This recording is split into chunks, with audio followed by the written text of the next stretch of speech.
Tapos, ang beneficyo nito, sir, kaya once a month nagpapa-ear candle kasi nakakatulong to sa may mga sign ng vertigo, may sinus, at saka sumasakit ang ulo. Nire-refresh niya rin yung pandinig natin, pinagagaang niya. Bukod doon, may nakukuha siyang dumi.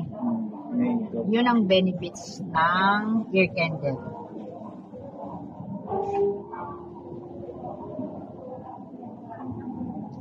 Ulit-ulit ang pagduna. Oo, ulit-ulit. Hanggang maubos. Maubos siya, gano'n. Yun. Nung nag-aral ako, may gano'n pa nga yan. Pero, saan ko nakita sa kanya?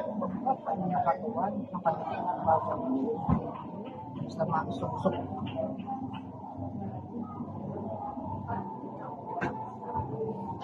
Gano'n ba talagang proper naman po? Candle yung tinatakpan. Pag ikaw, nakatayin ng nag-candle ka ng gano'n, mali.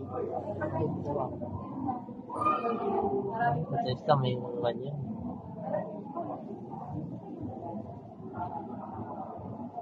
Dito ba nakikita? Dito.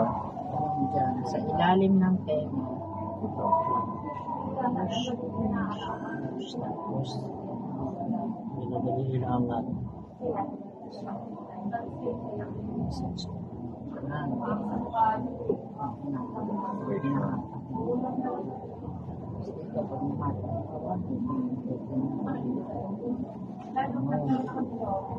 pero sabi mo titignan yung apoy kasi mamaya tumansing yung aso ko din sa tenga o sa ulo. Pwede niyang patayin mo yun.